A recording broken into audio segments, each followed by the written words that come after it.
Oh, by the way, can you do a rhyming intro? No. If you can feed me one. We should do something, okay, got it. Hey, distance jogger. Nailed it.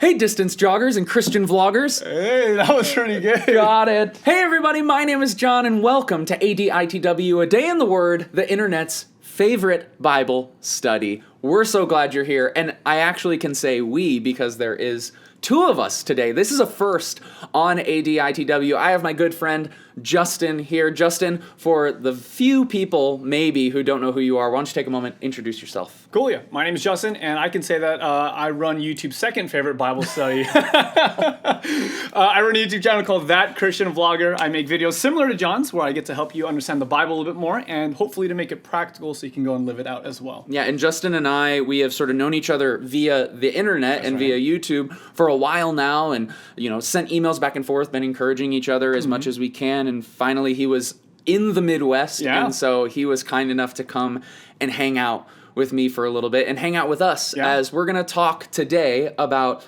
your study, your personal study of the Word. This show, ADITW, it is all about how can a normal, everyday person who maybe doesn't have a doctorate in theology dig into the Bible and still get something out of it and still begin to grow. Yeah. And so I'm interested for you, when did you first start studying the Bible? How old were you? What did that look like? So when I first started studying the Bible, I want to say 17 years old. I was just basically getting through my last year in high school. And I was the exact same way, by the way. Was it really? The exact same age. There you go.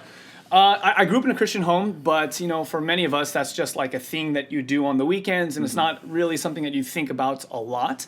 That definitely was my story, but I ended up running into a bunch of friends who were starting to take their faith a little bit more seriously, and I was like awe-inspired by this. Like, this is really cool. This is something that I want for my own life, and so I started going to Bible studies with a group of friends, and I don't know, I guess the rest is just history. And so did it start in Bible study, or did you have a personal study outside of that group? It started in a Bible study group, and then obviously as you do that more and more and more, you're inspired. Like, how do these people come up with these ideas? Like, where did they find this? And you try, and you stumble and you fall, but over time you begin to learn a little bit more here and there. And where did that Bible study group grow out of? Was it a group of friends at church? Was it something you started? Was it something you were invited to? How did that grow? So I was in study hall. My senior year in high school, and during this time in my life, I'm like really just looking for the social scene, looking to party with friends and just hang out and all these different kinds of things. And I hear some friends behind me talking about what they did the previous weekend. And they were just, I couldn't quite hear exactly what they were saying, but they were saying things like, "Oh man, it was so much fun, it's epic, it's whatever," whatever the slang was and at that time. "Oh man, where are they going?" Yeah, and I was like, "I'm down, let's go, whatever the thing was, I'm down." And it turns out what they were talking about, oddly enough, was a Bible study. That like it's a little thing called Proverbs. Right. The funny thing is the story that really got me interested in hanging out with them was they were describing what took place on the drive back. It was like from where we were living in Los Angeles to where the Bible study was, it's like an hour one-way distance. So it's a long drive. But on the way back, one of the guys, because there's like 5 guys in the car, one of the guys ends up basically farting in the car. And the fart was so rancid that the driver on the freeway pulled over on the left-hand side of the freeway, opened the door, and had to throw up on the side of the road. And for whatever reason, at that time in my life, I was like, that means it's a good time. Like, that's going to be funny. Like, that's going to just... And so I was like, hey, whatever the Bible study is, who cares about that? But at least I got an hour or two hanging out with some friends and just having a good time. So it sounds like it was really the community aspect much more. That drew you in. Yeah, absolutely. My story was actually very much the same way. I was in a show. I grew up doing theater and whatnot.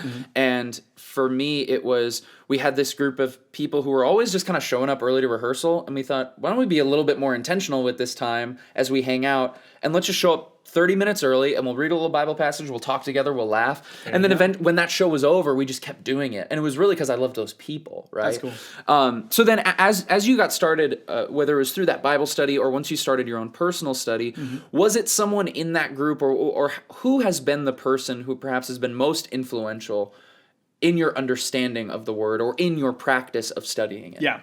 So the guy who was leading out the Bible study is definitely that person for me. His name's Michael, and he would lead out the studies. And what was interesting to me about him in particular was this was the first like relatively young guy that I ever met who was serious about his walk with God. Everyone else prior to them, whether they're teachers or pastors or whatever, they were all like decades older than me. And so I felt like religion was this kind of thing that you're supposed to do when you get older. Right. And I certainly had the thought, like, you know what, I'm going to have fun. I'm going to do life on my own terms, do what I want to do. And then when I get older and things start to slow down and I've had my fun, then I'll become like a dedicated Jesus follower or whatever the case is.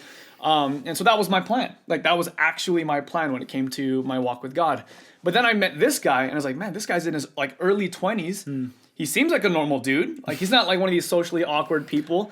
And yet he seems to really understand the Bible and to be really passionate with it. And so I was just like, man, that's cool. I didn't know that was possible. I didn't know that was a category that existed. So you just had to see an example of it. Exactly. You know, and then you were like, oh, well, I want to be a little bit more like that, perhaps. Yeah, absolutely. That's awesome. So what were some of the specific, Michael, right? Yeah. So what were some of the specific things that Michael taught you, either directly or indirectly? I think one of the major things was that, you know, that the Bible is relatable to today. I didn't always look at it like that. It was like, okay, there's stories. That's cool. Like, what does that have to do with me today? But one thing that he would do after every study, so we would go there, and oddly enough, it was a really late night study. Like, we would start the study at 9 p.m. It was Because first you had to like drive, right, fart, exactly. throw up. You had to do all the important things first. And then what would happen is you do like a study. That would be a discussion and questions, whatever the case is. But then after that, he would always say, hey, let's just throw open the, open up the doors for any questions. Any question at all. Nothing's off top. Nothing's taboo. You could ask a question about anything. And as we would go week after week after week, this became my favorite part of the studies. Is just the game was try to stump Michael. Is there a way that I can ask a question that that would cause him to be like, I have no clue? And that was the game. Wow. And what surprised me is that's brave of Michael, first of all. Right. I would never be like, try and stump me, guys. Like, well, I don't think that's what he looked at it as. No, that's probably what not. I looked at it as. Yeah. But that was the game. And so every time we would ask him a question, it blew my mind because he always had an answer. He said, "Oh, okay, good question. Turn to blibbly blobbly, whatever chapter, book, verse." And I was just like, man, there's nothing that I can think of that the Bible doesn't have an answer for. Right. Or at least no category. Or at least doesn't speak to in some way. Yeah, in principle at least. And so I was like, man, this thing is actually relatable to my day-to-day life. Wow, and that's huge. really cool. That's huge. That's awesome. So then sort of fast forwarding to today, what does your current study look like? And then we can also sort of back up in retrospective of how that has developed, right? But what does your current study look like right now? Currently, I try to weave my study into like an all-day practice rather than just like, oh, I'll do it for 20 minutes in the morning. I used to do that very like religiously, and I guess I really do mean religiously, where it's like, oh, if I miss a day, like, oh, then God doesn't love me, or like at least I'm in some way inferior than I was on the day that I did read it. And I realized that was a very unhealthy way to look at it. Yeah. And what usually happened is my walk with God, my experience with God was sequestered to that moment in time. So now I try to take a much broader approach with walking with God, where it's, I really try to practice mindfulness as much as I can, where God could be with me, speaking to me. I could be communing with him, not only in the moments that my Bible is open, and I'm journaling, but it could be while I'm going to the gym or going for a run or doing other things. Like, God could be present in those moments as well. Yeah. And so I try to take a more holistic approach at it. And so I do, of course, read my Bible and do these different kinds of things. But I also try to weave in other types of spiritual practices throughout my day, whether that's like as I'm going around doing the grocery shopping, I'll listen to a podcast or an audiobook. I'll try and just always be mindful and praying, God, like, help me to see you right now. Wow, that's awesome. I love the practice of being able to take your study with you as you go, right? Because that's something that I think we all sort of struggle with. How do we, well, maybe we are having a season where we're super consistent, always studying, but then I know for me, 2 minutes after I'm done, I completely forgot. Yeah, it's totally out of mind. But once I sit down the next day and I'm in that environment again, I remember it, right? Yeah. Which is better than not remembering. Right, exactly. But I love that practice of being mindful, and that perhaps that can be traced back to your introduction or your first reference of someone who knew Scripture well was someone who was passionate about applying it to your day to day, right? Yeah, absolutely. Which I love. So I'm interested though in that time where you are sitting down, studying your Bible. We were talking earlier about you have sort of this like 3-step process for your study. I'd love for you to share a little bit about that. Sure. So like when I think about approaching the Bible, especially if it's a passage or a book that I haven't read before or in a while, I generally look at 3 things. I try to read, think, share. And generally speaking, if I do those 3 things, over time, I find myself being able to understand the Bible a little bit more. So this is a very basic and elementary thing, but read, think, share. If I do those 3 things, I find that, I'm able to start to make sense of the Bible a little bit more. Right. And so breaking down those 3 elements then, read, is it anything more than just reading the text and reading the words of it? Is there something a little bit deeper under that? Yeah, so when I think about like when people read the Bible, a lot of times people will read a passage and then they're done. But what I mean by reading is I mean like reading it thoroughly. Right. So you wanted to talk about kind of what my current practice is. Right. I'm studying the book of 1 John right now. Awesome. I've read that book probably 20 times in the last month. Yeah. Like over and over and over and over and over again. And I really believe like in just saturation and just like really familiarizing yourself with the context. I did a video on my channel around the New Year's where I said reading the Bible in 1 year is a terrible idea, and I'm not doing it this year. Yeah. And if you're doing it, I actually don't really mean that fully. Totally. The underlying message is that a lot of times we'll read a passage and then we'll move on to the next one without ever really understanding the first one. Totally.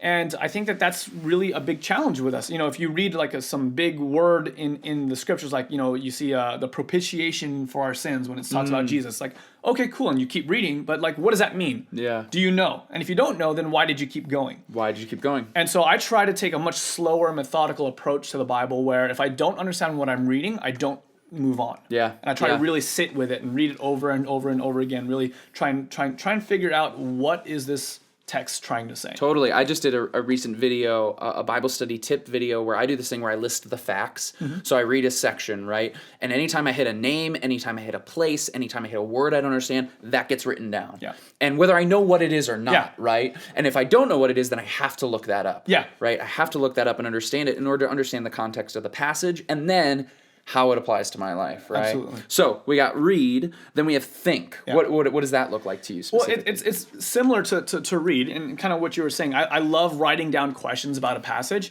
Like reading through 1 John like 20 times already. There are still passages in it that I'm just like, I don't know if I quite understand what he's Can't getting unlock at. it yet. Yeah, I don't know. And I'll keep on making sure that I'll revisit that one over and over and over again.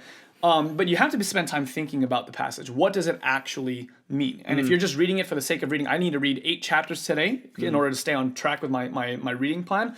Chances are you're only reading it and you're not really thinking about it. Yeah. And so you're reading it just to get through the Bible rather than letting the Bible get through you. Oh, there you go. That's how the preachers would say it. Sorry. Go on. No, that's good. But thinking about it and really just pondering it and really doing the work of studying it. If you're studying a biology textbook and you have all these vocab words that are being thrown at you or anatomy and physiology or whatever the case is, you don't just read the word and keep going. Usually if you don't understand something. I did and I failed. Yeah. I did and failed. I didn't understand it, so I cheated. Yep. But then I realized at the end of the day, I still didn't understand it. Totally.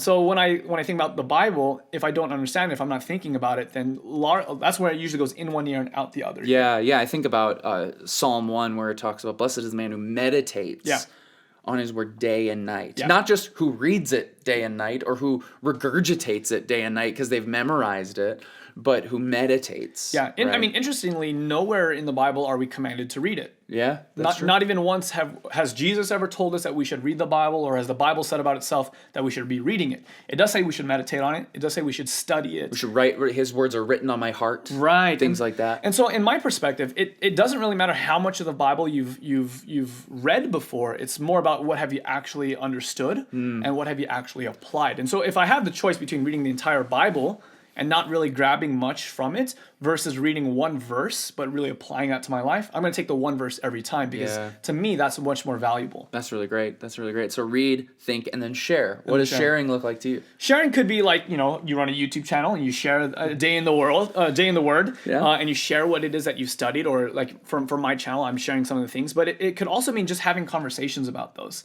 So, being intentional about having those conversations with friends or loved ones, like, hey, so what have you been reading lately? What have you been wrestling on?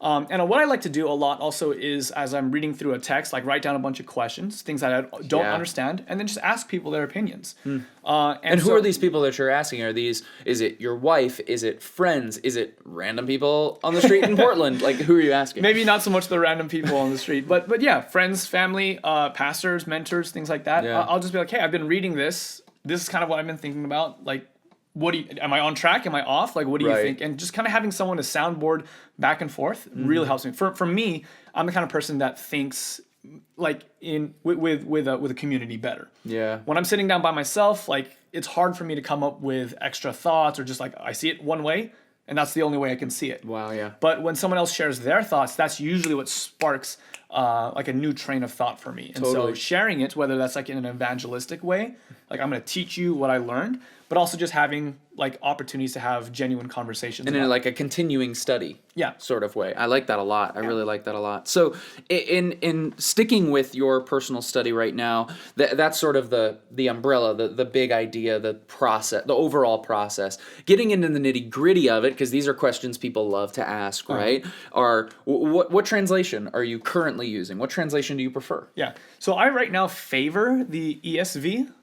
I spent years reading the King James Version, and so it's like most of my memory verses are in King James. Yeah, it's like 1600s language, which you would never use in real life. So I was like, man, why am I spending so much time in that version? So I started reading the ESV a lot more, but even now, since I've been reading 1 John so many times lately, there's a lot of websites that give you multiple translations, and so I'll try and pick a new version every single day. Right. And maybe it's the NIV, maybe it's the Message, maybe it's the RSV, maybe it's the King James.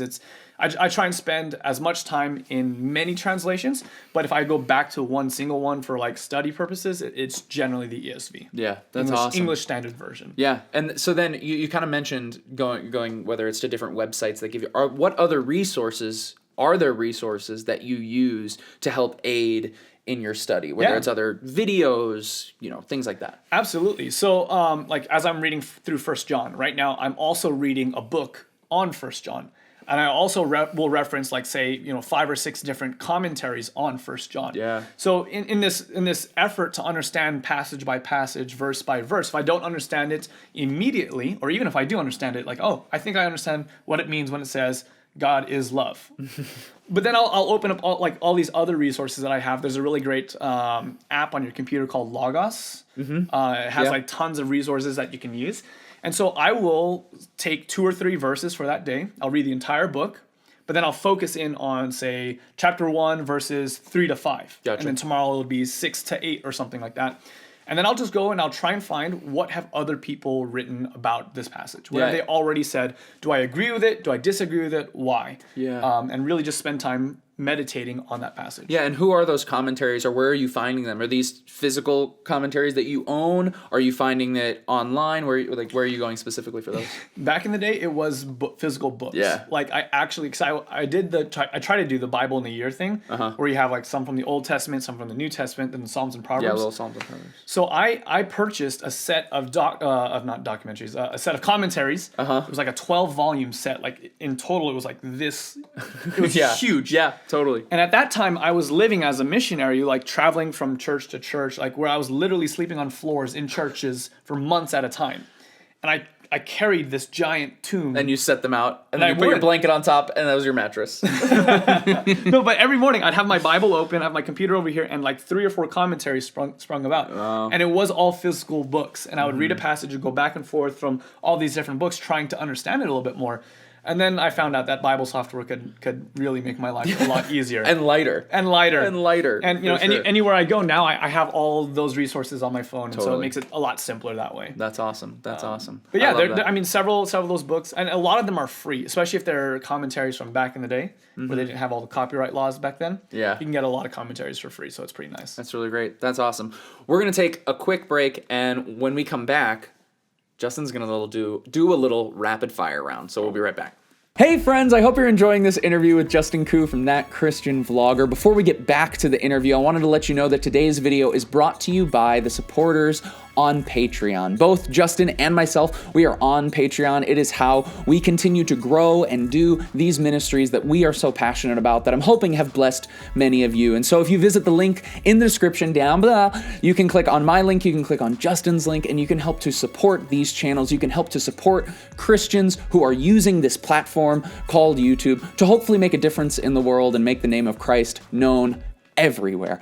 Now, back to the interview. Well, welcome back, everybody. I hope you enjoyed your little break. I have my friend Justin here. We just talked a bunch. You know, you watched it. Right now, though, we're about to head into a little rapid fire Q&A round, all Bible themed. Okay. We're total Bible nerds here. I don't care about your favorite cereal. I don't care. It's not important. No. It's not important. This is all about the Word. Okay. Are you ready? Let's do it. All right, here we go. What's your life verse? Do you have one? What is it? John 14:12. Which says, do you know? Verily, verily, I say unto thee, the things that I do, you will do also, and because I go to the Father, greater things will you do, because I go to the Father. Something like that. Amazing. Basically, you have all the translations in your head, mixing together into the JSV, the Justin Standard Version. How much of the Bible do you have memorized, give or take? Oh, I don't know, but I've probably a few hundred verses at least. I did one New Year's resolution where I tried to memorize a verse a day. Wow. I made it to like number 220 something, and then I gave up after that. 220 is not I felt bad. pretty good about it, but then life got crazy and it was too hard. Every day I had like a 20-minute routine of going through all the flashcards. And that's crazy. Were you memorizing in King James? Yes. Oh, sadly. You were just walking around and you're like, "Be thine thou." Exactly. That's amazing. How old is your current Bible? My current Bible is like 4 years old. 4 years old. My oldest Bible that I had, I gave away as a gift in the Philippines when I was on a mission trip to first person I led to Jesus. That's amazing. That's a really cool story. Yeah. Shouts to the Philippines. Yeah. There's a lot of subscribers from the Philippines. Yeah, actually, I know. So. The Philippines is an amazing place. People are on fire over there. Yeah, that's so awesome. I love that. Old or New Testament? I prefer New. Prophets or Psalms? Prophets, probably. Peter or Paul? Paul. Favorite gospel? Matthew. Why? It was the first one I tried to study in depth. Okay. I really liked it, yeah. Really good. Which Bible character are you most like? The demon-possessed man in Mark. Why? Because he had a life that was just so like messed up and with no purpose and no hope or future. In one encounter, his life was changed, and then the very first thing that we see him doing is trying to win people to Jesus. The first time Jesus shows up in this area, basically the city kicks him out because the whole demons go into the pigs story and the pigs jump off the cliff. Yep. So they're really upset at Jesus. They kick Jesus out of the city. Then Jesus says, go and tell everything that the Lord has done for you. The next time Jesus is in that area, it seems that flocks are coming like mad to Jesus. People are literally being carried in stretchers. They're running from all over the place because Jesus is coming, all because of what this one man did, and he shared his story. So for me, that's the kind of impact that I want to have. That's huge. Yeah. That's awesome. You were like ready with the answer to that question. Oh, I've preached sermons on that one many times. I love that. And I love also that you chose such a seemingly minor character, and also not one of the like heroes of scripture. You know, people are like, I'm like David because I face my giants every day, which is fine if that's true. But power to you. Whatever. Okay, and last question, and this is very important, probably one of the hottest debates of the entire Bible. Oh, boy. How do you pronounce this book? Habakkuk. There you go. How do you pronounce it? Habakkuk. Do you? Yeah. Oh, interesting. It's a lot. There's I'm just saying it's a hot. How do you pronounce it? Comment down below. Phonetically, write it out phonetically. How you pronounce it. Anyway, that's all we're gonna have today. But I wanted to give a quick quick shout out to Justin and his channel, That Christian Vlogger. He really does some wonderful, awesome, amazing content over there that I have been blessed by personally. There have been a lot of different topic videos that you have tackled that are very difficult topics and themes, both within Scripture and within life, that you have tackled in such a graceful and open and truthful way and humble way that I've been so encouraged by, and that has really given me courage to step out and begin to tackle some of those issues as well. So I want to thank you for encouraging me. And then please give some shout outs. Where do you want people to go? Where can they find you, connect with you? Well, thank you first off, thank you. That's a great compliment, and I welcome that. I mean it. I'm a huge fan of Jon, so you guys obviously are here because of him already. But one thing I would say is you need to support this guy on Patreon. I'm one of his patrons. I believe in what Jon's doing. I think that what you have done as far as leading the way for a lot of Christian YouTubers has been phenomenal. And so I'm stoked to be a part of this community as well. So I'm grateful for you just even opening up your doors and allowing me to do this with you. But for me, you can certainly search That Christian Vlogger on YouTube. I like to make videos, as Jon was saying, about different parts of the Bible, but I really like to focus on making it practical. I think the series that you might be referencing is on the subject of gay Christianity. Right. I did a 5 or 6 part interview series on multiple occasions with different people who consider themselves to be gay Christians. And so one of my passions is helping us to take the things that are in the Bible and to take the things that are in the world and bring them together, show how they actually work together, making faith practical. So if that sounds like something you would be interested in, come check us out on YouTube. I'd love to have you around. Awesome. And thank you all for watching ADITW. We'll be back next week, hopping right back into our study of Ecclesiastes with Ecclesiastes 7. It's going to be incredible. I'll see you then. For now, I love you all. Keep being awesome.